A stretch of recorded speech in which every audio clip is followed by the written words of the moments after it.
Welcome to A Note to My Teenage Self.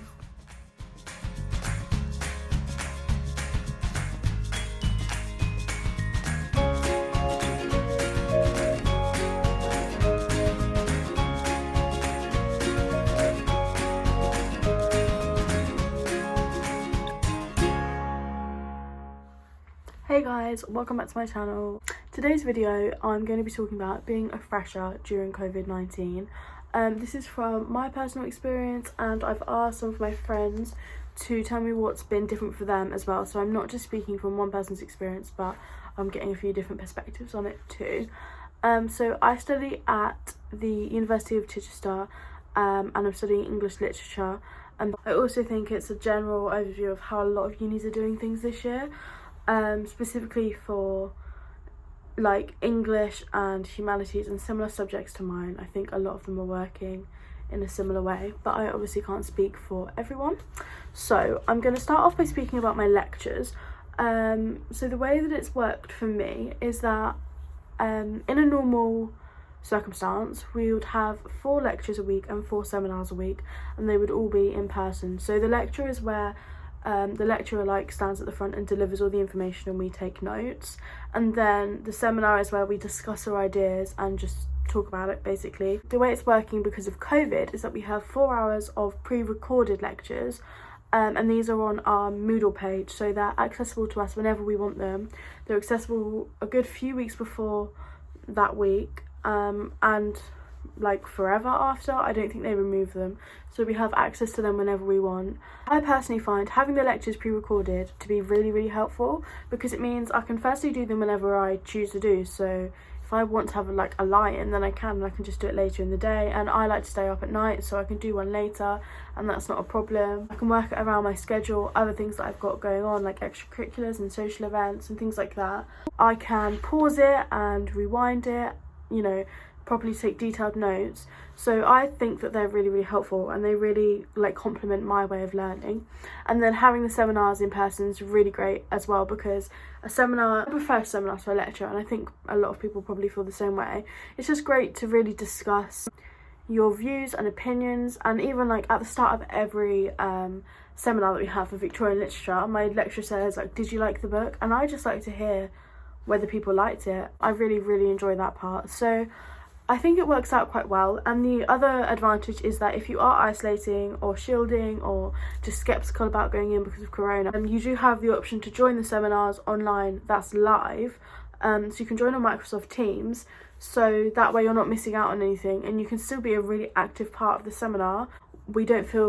Personally, I don't feel like I've missed anything or lost anything from it being online, so I'm really pleased about that. When we are in person in seminars, we do have to wear masks in the classroom. I don't see wearing masks in class as a huge issue, and we're spaced apart in the same way as you would be when you sat a test in secondary school, person space, which can be a little bit annoying when it comes to group work, but nothing that we can't handle and get over. So yeah, I don't see it as a massive issue. I don't feel like it's affecting my ability to learn. Seminars are great to ask any questions.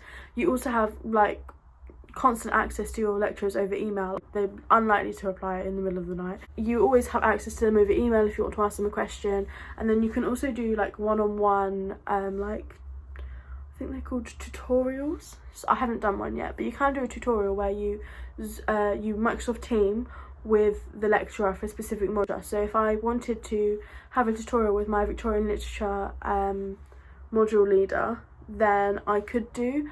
I just send him an email, we'd set that up, and I speak to him that way. So we're not really missing out on anything major. Second thing is that one-to-one, so this is throughout the whole of uni, not just academically. So this is with emotional support and the financial support services and all the different services that the university provides. They usually would have in a normal circumstance, they would have an open door policy, so you literally just go and knock on the door and you can discuss with them your issue then and there. So this is obviously slightly different. All you need to do is email them and they will speak to you, set up a Teams call, and then you have that same meeting with them just over Teams. And it's positives and negatives, but all these services are still really available to us. And then to go on to the social side of things, basically obviously we've got the rule of 6 that definitely does affect us. On my course, I think there's about 9 of us, so we could never hang out as a course all together, which, you know, it's a real shame because we do all get on really quite well, and it just means that we couldn't like pop to the pub after a lecture or go for a cafe lunch or meet at the weekend or anything like that, because we are not in the interest of leaving anyone out. I think we're all really hoping for a time when the rule of 6 gets extended, so we can at least just meet up as a course and have like social time together. Nothing is the end of the world. So the other thing about the rule of 6 is that there's 7 people in my flat, so my flat couldn't even go out and eat dinner together, but again, not the end of the world. So also the other thing is that flats can't mix. My friend Lily, she lives in E block and she can't come into my flat and I can't go into her flat. The same with Eleanor, I can't go into her, she's in B block, which is frustrating because it's like she's right there, but we can't go into each other's flats. But again, understandable, and it's obviously important to keep everyone safe. I wish I could sort of hang out with them a bit more at the moment, but we can't. That's definitely a downside. Obviously it's a little bit harder to make friends because of the rule of 6 and the lack of flat mixing. I'm not making friends with people outside of my flat and outside of my course. So my friends at the moment are my flatmates, my course mates, and then the people that I knew before I came here. But like I haven't had that opportunity to meet other people that aren't on my course or don't live with me. But at the same time, I don't feel isolated, I don't feel lonely. I still have friends. And I really get on with my flatmates, and like I said, I really like my course mates, so it's not like I'm completely isolated from everyone. The last thing that I was just going to talk about is from Lily's perspective, and she does musical theatre performance.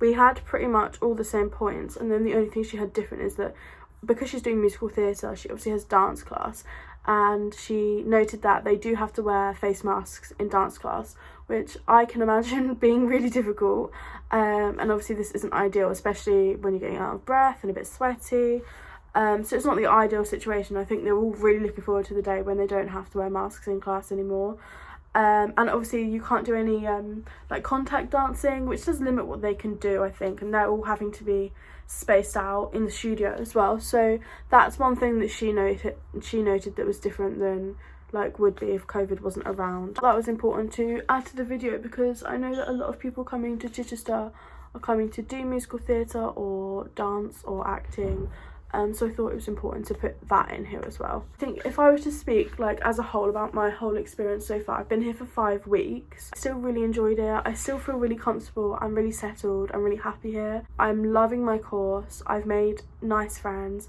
I love my flatmates and I love the people that are on my course, and I have had some good nights out. I've been bowling, I've been to the pub, I've gone for food, I've had takeaways. Nothing's that bad. Obviously it would be nice to go to proper events, but I think that, like I said, I think that we'll just really appreciate these events when they do eventually come back around. So overall my experience is positive, and if you are applying for uni next year, obviously it'll probably be even better still than what I'm experiencing, and I don't think that there's any major like reason not to apply. University is all about what you make of it. For someone that was going for the experience of moving away from home, exploring somewhere new and doing a degree, I haven't found it to be that difficult. So I think that for me all the elements that I was looking for are still 100% here. So yeah, I hope that you have found this video useful. Don't forget to like and subscribe and tell your friends, and if you are going to university next year, or even more so if you're going to Chi next year or looking at going to Chi, then comment down below if you have any questions, or give me any suggestions of other videos that you'd like me to see, other content that you'd like me to cover, and I will try my best to do that for you guys. So yeah, I hope you enjoyed the video. Like and subscribe, and I'll see you in the next one.